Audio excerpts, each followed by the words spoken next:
الحمدللہ رب العالمین والصلاة والسلام علی سید الانبیاء والمرسلین اما بعد فاعوذ باللہ من الشیطان الرجیم بسم اللہ الرحمن الرحیم۔ الحمدللہ الہادی پروگرام میں آپ والدین سے متعلقہ آیات کریمہ پر مشتمل درس سماعت فرما رہے ہیں۔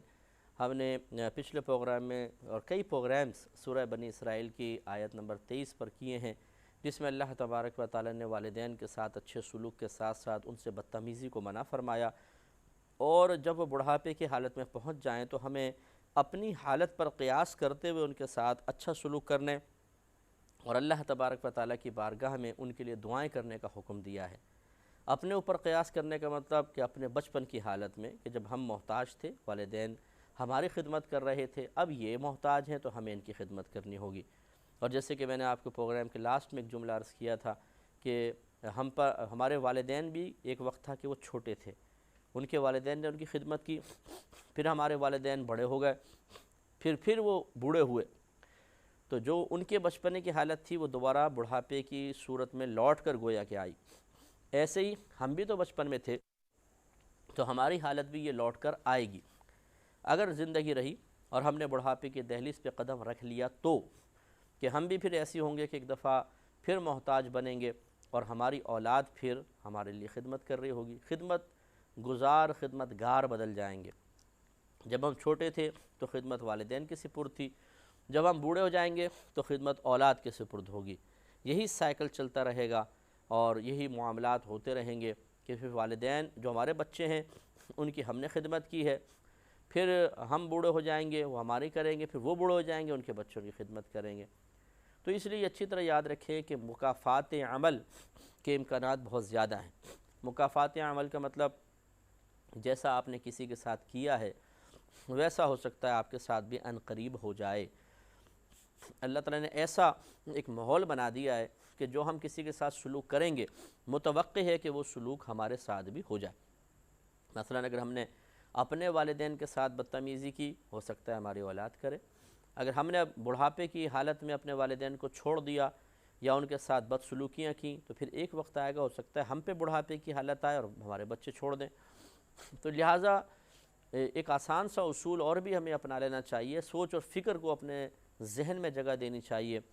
کہ آج ہم اپنے والدین کے ساتھ جیسا سلوک کریں گے کل ہماری اولاد ہمارے ساتھ ویسا ہی سلوک کر رہی ہوگی۔ اس لیے بہتر یہ ہے کہ اچھی اولاد کی حیثیت سے اپنی اولاد کے سامنے اپنے آپ کو متعارف کرائیں اور اچھی اولاد ہونے کے سلسلے میں ایک بہترین مثال چھوڑیں کہ ہمارے بچے جب ہمیں دیکھیں ہم اپنے ماں باپ کا ادب کر رہے ہوں، احترام کر رہے ہوں، تعظیم سے گفتگو کر رہے ہوں، ان کے آرام و آسائش کا خیال رکھ رہے ہوں، ان کی زیادتیوں پر صبر کر رہے ہوں، تو انشاءاللہ یہ بچے جب دیکھیں گے تو ان کے اندر بھی صبر کا، تحمل کا، ہماری باتیں برداشت کرنے کا مادہ اور ہمت پیدا ہوگی، اور کل وہ ہماری زیادتیاں برداشت کر سکیں گے۔ زیادتیوں سے مراد کوئی ہم سے غلطی ہو جائے، زیادہ بول گئے، زیادہ اولاد کو دبا لیا، بتقاضۂ بشریت ایسا پاسبل ہے، کوئی ایسا ناممکن نہیں ہوتا۔ اس وقت ہمیں اپنی اولاد سے جس سلوک کی تمنا اور توقع ہوگی ہمیں چاہیے وہی سلوک اور تمنا، وہی سلوک اور ویسا ہی ایک رویہ اپنے والدین کے ساتھ قائم رکھا جائے۔ آج انشاءاللہ سورہ لقمان کی آیت نمبر 14 اور آیت نمبر 15 کے بارے میں انشاءاللہ تھوڑا سا کلام ہوگا۔ اس میں اللہ تبارک و تعالی نے خصوصاً ماں کے بارے میں کلام کیا اور پھر ماں باپ سے متعلق ایک شرعی حکم بیان کیا ہے، اس پہ انشاءاللہ ہم تفصیلی کلام کریں گے۔ تو ماں پر یہاں پر خصوصی طور پہ کلام میں یہ حکمت نظر آتی ہے کہ والد عموماً ذرا طاقتور ہوتے ہیں، ایک مرد ہونے کے اعتبار سے تھوڑا سا ان کا ایک روب ہوتا ہے، دبدبہ ہوتا ہے، طاقت ہوتی ہے، اور اولاد فطری اعتبار سے والد سے عموماً ڈرتی ہے، ماں سے کم ڈرتی ہے، کیونکہ ماں پر شفقت کا مادہ غالب ہوتا ہے اور باپ کے اوپر تھوڑا سا مطلب سختی والا معاملہ غالب ہوتا ہے۔ اس لیے عموماً اولاد اپنے باپ سے ڈرتی ہے، ماں سے نہیں ڈرتی ہے۔ پھر یہ کہ باپ چونکہ مرد ہے، مرد طاقت والا ہوتا ہے تو اس سے زیادہ خوف ہوتا ہے، ماں عورت ہے، کمزور ہے، اس سے ذرا اتنے زیادہ ڈر محسوس نہیں ہوتا ہے۔ یہی وجہ ہے کہ اگر ماں باپ بوڑھے ہو جائیں تو باپ سے بدتمیزی کرتے ہوئے بیٹا پھر بھی گھبرائے گا، ماں سے کرتے ہوئے بالکل نہیں گھبرائے گا، کیونکہ اسے پتہ ہے کہ بالکل کمزور ترین یہ مخلوق ہے۔ تو اس میں اللہ تعالیٰ نے خاص طور پہ ماں کے بارے میں ارشاد فرمایا ہے۔ پہلے حکم یہ فرمایا، دیکھیے آیت میں پڑھتا ہوں کہ وَوَصَّيْنَا الْإِنسَانَ بِوَالِدَيْهِ، اور ہم نے آدمی کو، انسان کو اس کے ماں باپ کے بارے میں تاکید ارشاد فرمائی۔ پہلے ماں باپ کے بارے میں دونوں کا ذکر فرمایا اللہ تعالیٰ نے، لیکن آگے ارشاد فرمایا حملتہ امہ وہنا علی وہن وفصالہ فی عامین، اور اس کی ماں نے اسے پیٹ میں رکھا کمزوری پر کمزوری جھیلتے ہوئے، اور اس بچے کا دودھ چھوٹنا 2 برس میں ہے۔ یہ تو بیچ میں ایک ضمناً ماں کا تذکرہ کر دیا، اب پہلے والی دوسرے کو ملا لیں۔ ہم نے انسان کو والدین کے سلسلے میں وصیت کی کیا، انشکر لی ولی والدیک، یہ کہ حق مانو، شکر کرو اپنے والدین، اشکر لی انشکر لی، میرا بھی شکر کرو، میرا حق مانو، میرا احسان مانو، والدیک، اور اپنے والدین کا بھی احسان تسلیم کرو، الی المصیر، تمہیں میری طرف ہی لوٹ کر آنا ہے۔ پہلے یہاں تک ہم دیکھ لیتے ہیں، تو اس میں اللہ تبارک و تعالیٰ نے ارشاد فرمایا کہ اللہ تعالیٰ نے تمہیں یہ وصیت کی ہے، انسانوں کو وصیت کی ہے کہ اللہ تعالیٰ کا بھی شکر کرو اور اپنے والدین کا، اللہ تعالیٰ کا بھی احسان مانو، اپنے والدین کا احسان مانو، اللہ تعالیٰ کا حق پہچانو، اپنے والدین کا حق پہچانو۔ اس سے ذرا غور کریں کہ کتنی نفیس یہ آیت ہے کہ اللہ تعالیٰ نے اپنے حق کے ساتھ والدین کا حق بھی بیان کیا، اپنے جو اللہ نے ہم پہ کرم فرمایا ہے، احسانات کیے ہیں، ان کو تسلیم کرنے کا حکم دینے کے ساتھ ساتھ والدین کے احسانات کو بھی یاد کرنے کا حکم دیا ہے۔ کیونکہ دیکھیں اس میں ایک مشابہت اس طریقے سے ہے کہ ہم بھی اللہ کے محتاج ہیں، ہم اللہ کے بھی محتاج ہیں، اپنے والدین کے بھی بچپن میں محتاج تھے، اور بعض اوقات تو جوانی تک بھی رہتے ہیں۔ اللہ تعالیٰ ہم پہ انعامات کی بارش فرماتا ہے، ماں باپ بھی بہت زیادہ کرم فرماتے ہیں۔ تو اس لحاظ سے اگر آپ غور کریں کہ ویسے تو اللہ تعالیٰ کے قول، فعل، عمل اور اسما میں کوئی اس کا شریک نہیں ہو سکتا، نہ میں شرک کی کوئی بات کر رہا ہوں، شرکت کی، بلکہ میں عرض کرنا چاہتا ہوں کہ اللہ تبارک و تعالیٰ نے جو اپنا اور والدین کے احسانات کو ماننے اور حق تسلیم کرنے کا جو حکم ارشاد فرمایا، اس میں حکمت یہی ہے کہ جس طرح اللہ تبارک و تعالیٰ اپنے بندوں پر کرم نوازی فرماتا ہے بغیر کسی غرض کے، کیونکہ وہ محتاج نہیں ہے، وہ بے نیاز ہے، ایسے ہی ماں باپ بھی اپنی اولاد کیا کرے گی، اولاد صحیح سلوک کرے گی نہیں کرے گی انہیں پرواہ نہیں ہوتی، وہ تو بس اپنا ایک فرض سمجھتے ہوئے اپنے فطری تقاضے کے تحت ماں کی مامتا ہے، باپ کی شفقت ہے، وہ اچھا سلوک کرتے رہتے ہیں اور اولاد کو پال پوس کے جوان کر دیتے ہیں۔ شاید ہی کوئی لاکھوں میں سے کوئی ایک آدھ ماں یا باپ ایسے ہوں گے جو کہیں گے ہم اس لیے خدمت کر رہے ہیں تاکہ بڑے ہو کر یہ ہماری خدمت کریں، ہمیں کما کے لا کر دیں، ہمارے ساتھ حسن سلوک کریں، ایسا کوئی بھی نہیں کہتا۔ بے لوث خدمت ہوتی ہے، ہاں دل کے اندر یہ تمنا ضرور ہوتی ہے کہ جب ہم اپنے بچہ ہمارا بڑا ہو جائے تو پھر ہمارا خیال بھی کرے اور ہمارے آرام و آسائش کا، ہماری بیماری وغیرہ کا خیال کر لے، یہ ایک الگ چیز ہے۔ لیکن یہ اچھے سلوک کی تمنا اور توقع رکھنے ایک الگ بات ہے، اور اس لیے اچھا سلوک کرنا کہ اس کے بدلے میں یہ اچھا سلوک کریں، یہ ایک الگ چیز ہے۔ والدین کبھی بدلہ نہیں چاہتے ہیں، وہ تو اچھا سلوک بے لوث اللہ تعالیٰ کی رضا کے لیے کرتے ہیں۔ اللہ تعالیٰ بے نیاز ہے، غیر محتاج ہے، انعامات دے رہا ہے۔ ماں باپ نیاز مند ہیں، محتاج ہیں، پھر بھی وہ خدمت کر رہے ہیں، انعامات دے رہے ہیں۔ تو یہ اللہ تعالیٰ نے گویا کہ احساس دلایا ہے کہ اللہ تبارک و تعالیٰ کو تمہارے کسی اچھے سلوک کی ضرورت نہیں ہے، وہ بے نیاز ذات ہے، غیر محتاج ہے، لیکن تم اپنے ماں باپ کو دیکھو کہ وہ بھی بغیر کسی وجہ کے، حالانکہ محتاج ہے لیکن اپنی نیتوں کو خالص رکھتے ہوئے تمہاری خدمتیں کر رہے ہیں، تمہارے ساتھ اچھا سلوک کر رہے ہیں، تو لہٰذا تمہیں اپنے والدین کی محتاجی کا لحاظ کرنا ہوگا۔ اور خصوصاً بیچ میں جو اللہ تعالیٰ نے ماں کا تذکرہ کیا کہ حملتہ امہ وہنا علی وہن، اس کی ماں نے اسے پیٹ میں کمزوری پر کمزوری جھیلتے ہوئے رکھا، وفصالہ فی عامین، اور اس بچے کا دودھ چھڑانا 2 سال میں ہے۔ یہ اشارہ فرمایا کہ ماں کا حق زیادہ ہوگا، اس لیے کہ ماں اولاد کے سلسلے میں زیادہ مشقت برداشت کرتی ہے، اور صحیح بات یہ ہے کہ عورتوں کی بہت زیادہ مشقت ہے، مردوں کو سوچنا چاہیے، خیال کرنا چاہیے۔ ہمیں تو ایک سمجھ لیں چلتی پھرتی زندہ ایک بہرحال عورت کا بڑا حق ہے، میں ایک لفظ استعمال کر رہا ہوں سمجھانے کے لیے صرف، کہ ایک آپ ماسی رکھتے، کام والی رکھتی، وہ تنخواہ بھی لیتی، نخرے بھی کرتی، اور اتنی خدمت اخلاص سے نہ کرتی جتنی بیوی کرتی ہے، کہ وہ اپنا گھر بار چھوڑ کر اپنے آپ کو شوہر کے حوالے کر دیتی ہے، اس کے ساتھ وفاداری کرتی ہے، اپنے بچوں کی دیکھ بھال کرتی ہے، ان کے آرام و آسائش کا خیال رکھتی ہے۔ کس قدر ایک عورت کا احسان ہمیں شوہر کو بھی ماننا چاہیے کہ واقعی کس قدر اس نے احسان کیا کہ یہ آ کے اتنا گھر کا کام بھی کرنا، بچوں کو سنبھالنا اور بے پرواہ کر دینا شوہر کو گھر کے معاملات سے، یہ بہت بڑی بات ہوتی ہے۔ ایک تو یہ اس کے معاملات، پھر دیکھیں شوہر اور بیوی تعلق زوجین ہوتا ہے، تعلق زوجین قائم ہوا، شوہر فارغ ہو گئے صاحب، اب بیوی کا کام شروع ہے کہ وہ بچہ اگر حمل ٹھہر جاتا ہے، اس کے بعد اب اس کو بیچاری کو شروع میں جو ایام کے اندر تکالیف ہوتی ہیں، یہ بہنیں اچھی طرح سمجھتی ہیں، کتنی طبیعت خراب ہوتی ہے، کتنے ڈاکٹرز کے چکر لگائے جاتے ہیں، کیسے کیسی میڈیسنز یوز کرنے پڑتی ہیں، اور پھر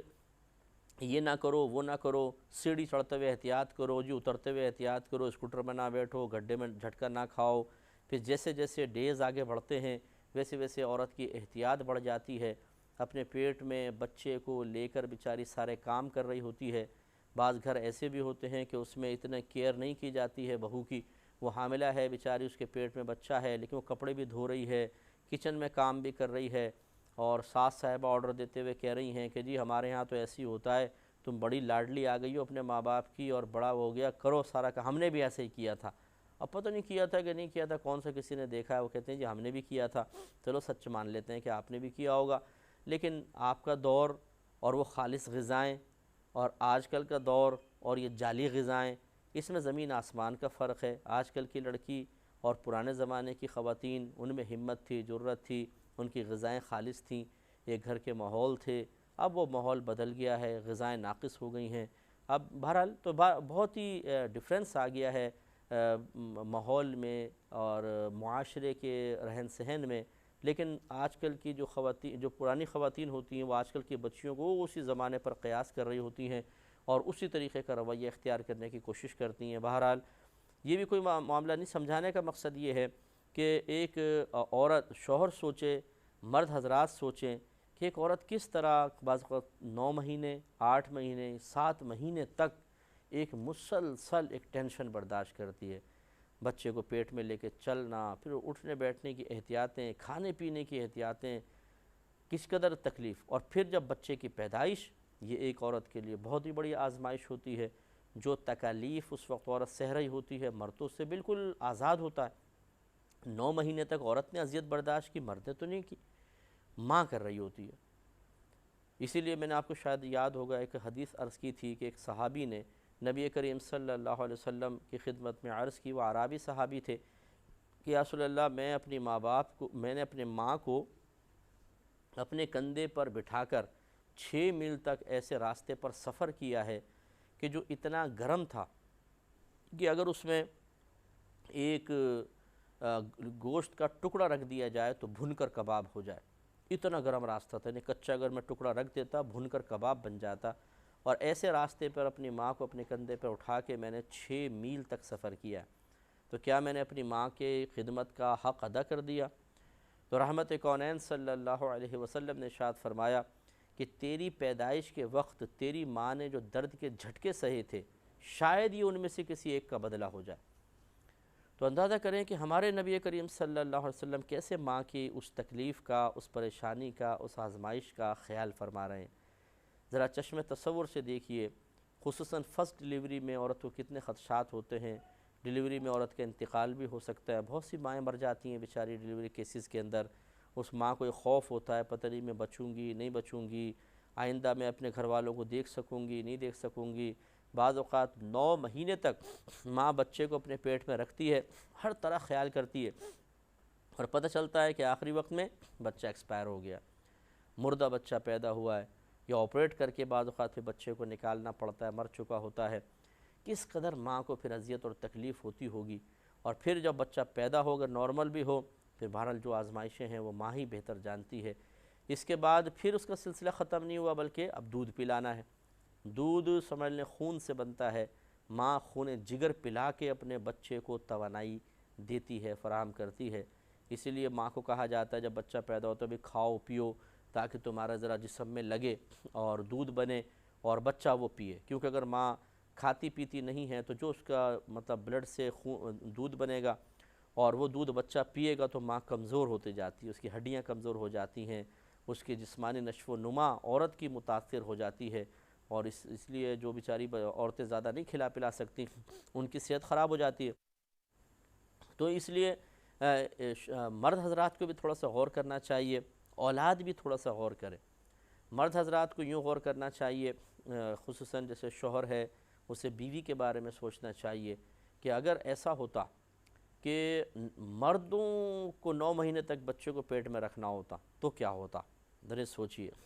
میں تو کبھی بھی سوچتا ہوں تو میں اللہ کا شکر ادا کرتا ہوں کہ اللہ تیرا بڑا شکر ہے کہ تو نے مجھے مرد بنا دیا،